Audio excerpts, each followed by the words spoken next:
What's up, guys? I thought I was done with making YouTube videos about Winston Sterzel and Matthew Tai, aka SerpentZa and Laowhy86, but they just got a whole lot more crazy recently. Now, for their friend Corey Selby, also known as Prime in China, the guy who was convicted of killing his two dogs and nearly starving the third to death, whose neighbor had to call the cops on him because he was living with the corpses and the stench could be detected down the streets. He responded to my last video with a video of his own. He started to finally, after making some videos lying about the details before, he started to finally admit that he made some mistakes in life and trying to paint himself as an upstanding citizen who cares about right and wrong and who cares about justice being served, which is why he talks about China so much. So here's my challenge to Corey fans. Ask him why he left the state to avoid serving his penalty when he was merely sentenced to community service in an animal shelter. He couldn't even do that to take responsibility for his crimes. Also ask him about his open arrest warrant. When he skipped his community service, an arrest warrant was opened up on him in the state of Missouri. He needs to go back there to clear this up and to allow America's superior animal rights system he unironically continually talks about, let it do its job. Let America's system do its job and allow justice to be served. Ask him when he's going to do that. I wouldn't care about this guy that much. He's not a very influential YouTuber, but there's a bunch of other warning signs with this guy that are really quite concerning. And so he's a guy who idolized Luca Magnotta, the guy who started out killing animals and moved on to people when he killed a Chinese student by hacking him up with an ice pick. Psychologists are pretty unanimous. They agree that serial killers usually begin on animals. So now this guy, a Luca Magnotta fan, is just a lunatic on YouTube making videos of me and of others with shotgun sights on our heads. No warning signs there, eh? This is the guy who Winston Sterzel promotes, and when I confronted him about it, I'll share the engagement with you in the description. It's a Twitter link. He unapologetically stood by Corey and was making all kinds of excuses for aligning with him. I mean, that isn't really surprising. Matt and Winston have now aligned themselves with activists who say they want to take over Xinjiang, would support ethnically cleansing the lands of Han Chinese and even Mongols who have been there even longer, with guys who say their New Year's resolution is to be a better extremist in 2021, who says he sees no problem with a video of a terrorist saying he'd return to Xinjiang and kill the Han Chinese, and a guy who says he wants Allah to destroy the family of Chinese public servants.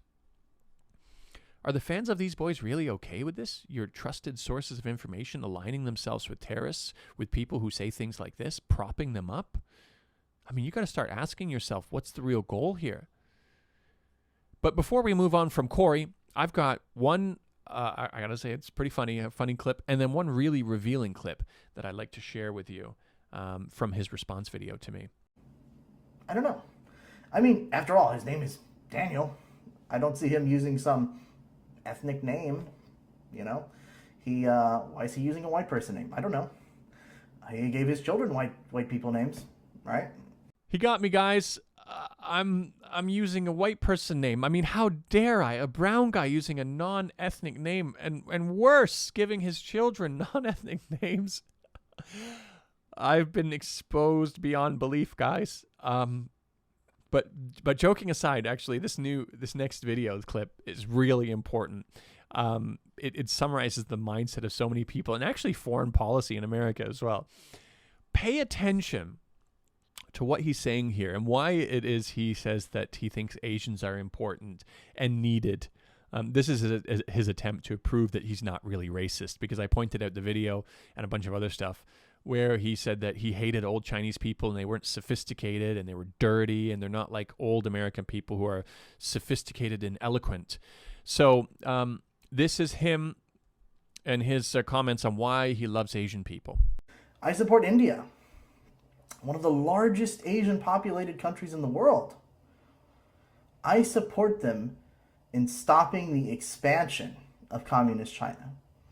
To say that we somehow dislike Asians, or that we go against them, or feel that we're better than them, or some kind of superiority.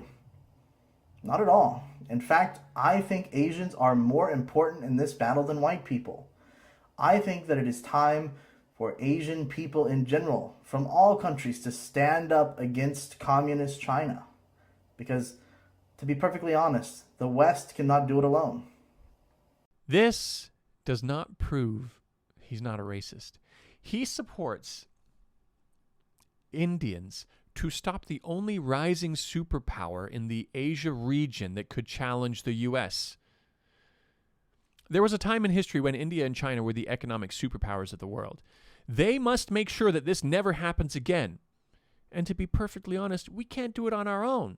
So we'll do what we've always done. We'll pit other people up against our enemies, just like we did with the Kurds or many other groups, until we're ready to dispose of them again.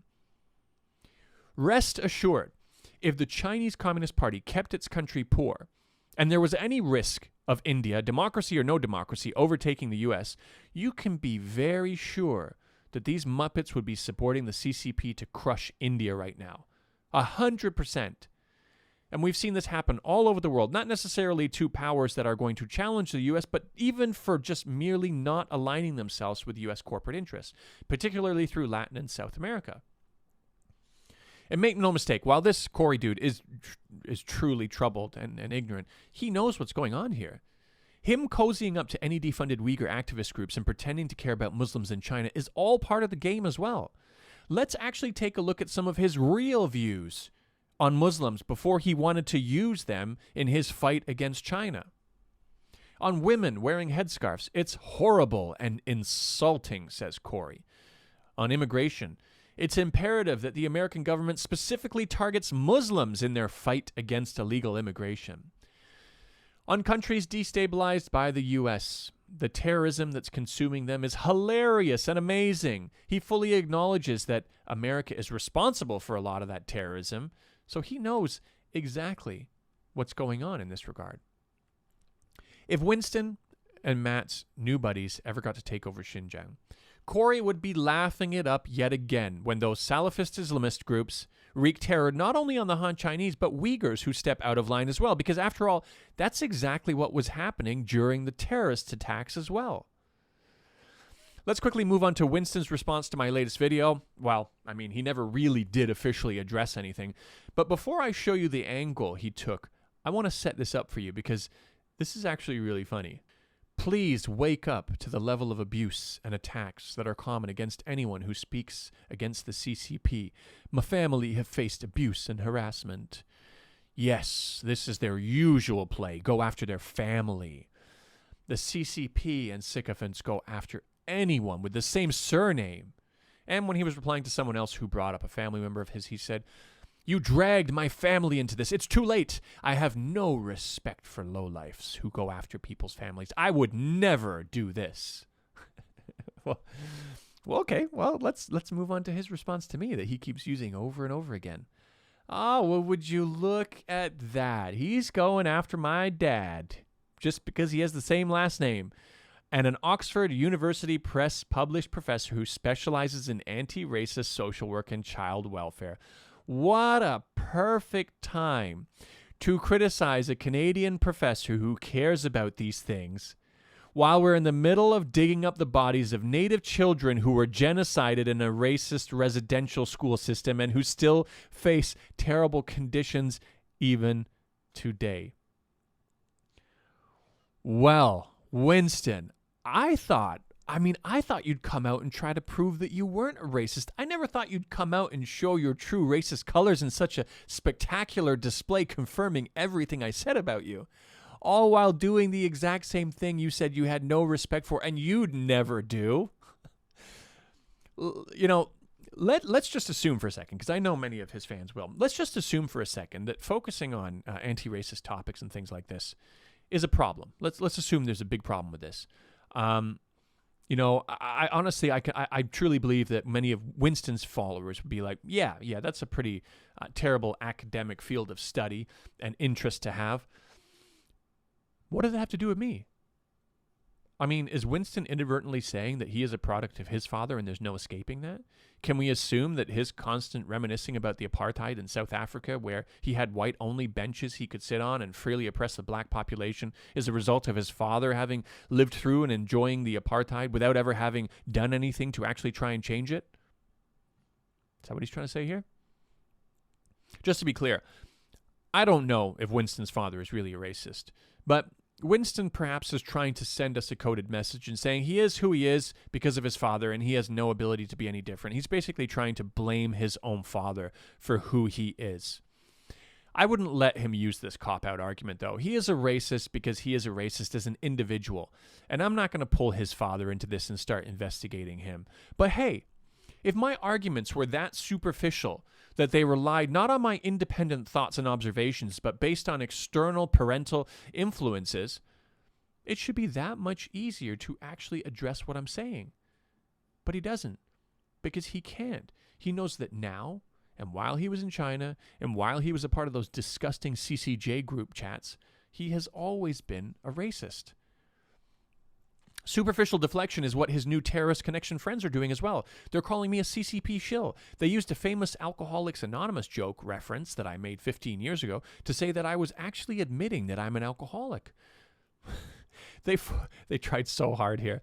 They focus on the fact that I'm a high school dropout. Great, okay. If that's what you think I am, and you're willing to write a 10,000-word article on me, why is it so difficult for you to actually address any of my arguments? They'd be pretty superficial if my arguments were fueled by nothing more than being a supposed CCP shill. I mean, if they were that shallow. You can't do it, though, can you? All you can do is continually lie over and over again.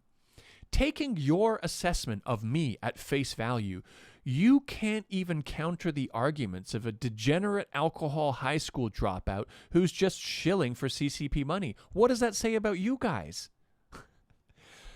Ask Winston on Twitter to address any of the racist remarks and views from him that I highlighted in my last video with actual evidence, footage of him. He won't address it. I'll tell you what he'll do. He'll reply with a screenshot of one of my father's videos like he has over and over and over again, and will say that my father is a self-hating white man who thinks all white people are white supremacists. I decided to check out that video for myself. Embarrassingly, Winston has watched more of my father's videos than I have. Sorry, Dad. But I found something interesting. First off, the screenshot he's using actually isn't even from my father's actual presentation. And the professor who's talking about it is literally saying at that point that not all white people benefit from white privilege. I mean, is that how desperate he is? Anyways, I'm getting a little bit off topic here because once again, the only thing of relevance here are my own views. Winston is doing two things here. He's desperately looking for a reason to not need to address his own racist views that I pointed out, even if that means finding a family member of the person who's exposed him to look for that excuse. But the second reason is a lot of truly racist folks like Winston desperately look to twist any anti-racist argument into something as ridiculous looking as possible in order to discredit the whole idea or need to address systemic or casual racism, because it puts bigots like him at risk. This is a guy who constantly reminisces about the apartheid days in South Africa and is bitter he was born too late to enjoy those privileges as a white man in South Africa. Attacking the most ridiculous anti-racism arguments, targeting legitimately overused race card examples, or generally focusing on the weakest arguments on racism on the topic is something folks like this often do as well. Wrapping this up into the idea of a problematic woke culture that strategically searches for problematic views in the anti-racism community, or that twists non-problematic views like we saw earlier into issues, isn't really about building a case to bring this conversation of racism down to an honest level. It's meant to discredit the entire idea of pointing out real racism as well, racism like his. But something funny happens. In the rare instance that Winston, continually complaining about the oversensitive woke culture, finds a race card that he can use. So in this tweet, somebody referred to him as a Afrikaan, South African, from South Africa. And he says, "You need to learn a little bit about the world. I speak British English and it's my mother tongue. Do not confuse me with an Afrikaner. Do not be so culturally ignorant and insensitive." Oh no, suddenly it's time for cultural sensitivity training, Winston. Now it's time for sensitivity and to worry about racism. Okay, let me actually move on to something way more illustrative here. Not only about Winston suddenly caring about racism, but also this will be a bit of a combo. You'll get to see exactly how despicable his character really is in the same shot. So on June 14th, there was a college girl who was raped and murdered by a foreigner in Ningbo, a teacher.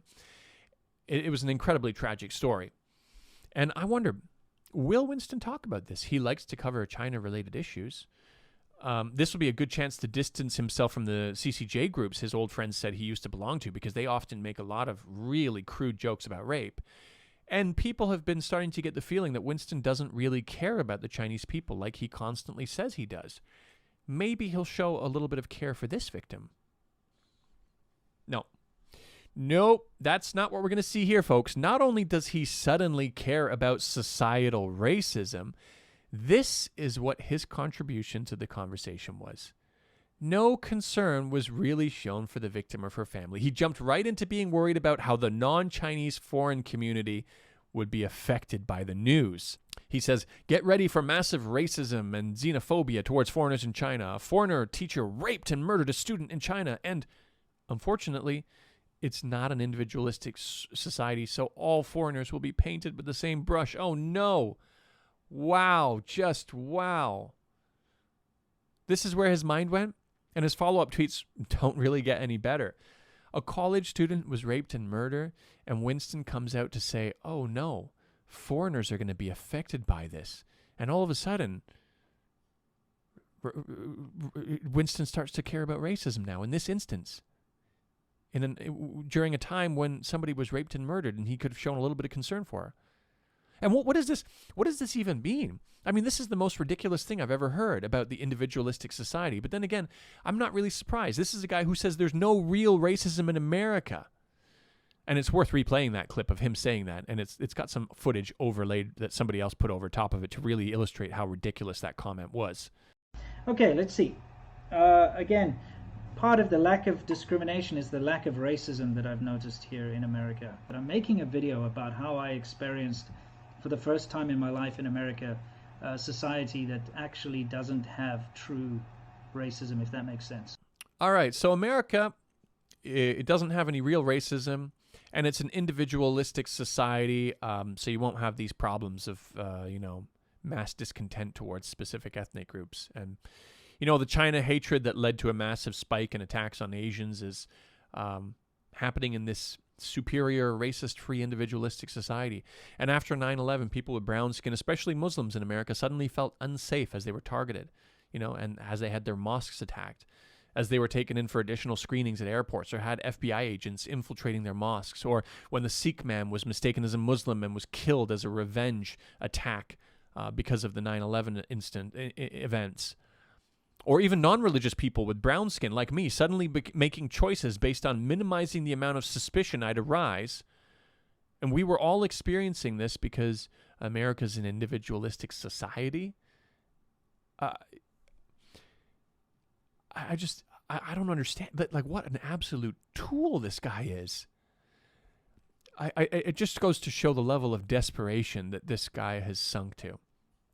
But from this point forward, what I want to do, I want to move into a category that could seem less kind of opinion-based to a certain degree, and provide you with real, factual-based, indisputable deceit that they're engaged in that really isn't debatable in any way. Matt's example being particularly outrageous. First, let's follow up on Winston's original lie that according to a Harvard study, 11.3% of people are satisfied with their local government. I mean, that was an outright lie that could be debunked by even the material he provided on his own screen.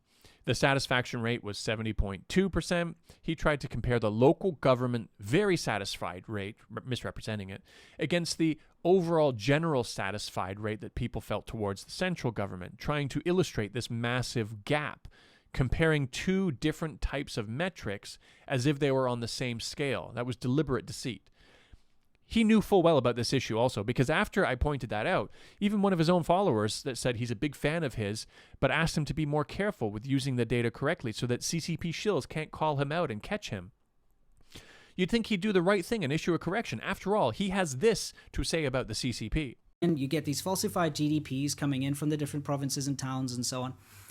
And the central government adds them all together and says, look, China has this amazing GDP. Meanwhile, it's based on a bunch of lies, really. And so quite often the Chinese government actually admits that they have been falsely reporting, which, to be honest, is fair play on their part. I'm glad that they actually admit this sometimes. The CCP admits when data is wrong. Fair play to them, eh?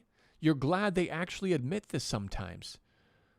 Well, I guess by your measure, first of all, you're starting out just as bad as them because you go after people's family. But now the CCP is actually even better than you because you're still not willing to correct yourself. On the contrary, you're doubling down. Yeah. They don't realize that the dissatisfied people, that's 11%, right? Yeah. 11% of people are very satisfied with their local government. The people that aren't satisfied, the vast majority that are not very satisfied with their local government, they don't understand that they are, in fact, dealing directly with Beijing. It's a one-party dictatorship. Sure. That's how it works. Just before this, you used the number as if it was on the same scale again, and here you're nodding along with Matt as he's using the Harvard study to say that the vast majority of people are dissatisfied with their local government, still not wanting to admit that they actually have a 70% approval rating. You're actively, knowingly, and intentionally spreading disinformation. All this time, you've admitted you're willing to use this data from the Harvard study to prove your point. Obviously, because you keep using this number incorrectly. But I can guess what happens after you're really pushed into a corner and forced to admit you fabricated the data. Suddenly, you're going to say that, nah, this study isn't reliable, because it's not saying what you want anymore. And that'll be the end of the discussion on this data. We can see right through you, man. But before I get to the grand finale, let me share an interesting side note for you. I didn't know where to fit this in, but I think this is pretty funny. They recently said that they never got a chance to meet any Tibetans. Rumrunner says, in China, did you meet any Tibetans? Very rarely. If so, what were they like? Were they completely sinicized? What does the average Han treat them? They don't treat them well. No. I mean, up in Sichuan, I met some. Yeah. But yeah, just very rarely. Yeah, very rarely. I wonder why that is, boys. I mean, going to Tibet, one of the most beautiful parts of the country, and experiencing their local cultures and going to the temples probably would have been a good place to meet Tibetans. Let's have a listen to what you had to say about Tibet while you were in China and before you knew that you might need to use Tibet as propaganda one day. Let's do Tibet. All right. Boring, stupid, shit landscape. It's got nothing, some mountains in the background, a bunch of like...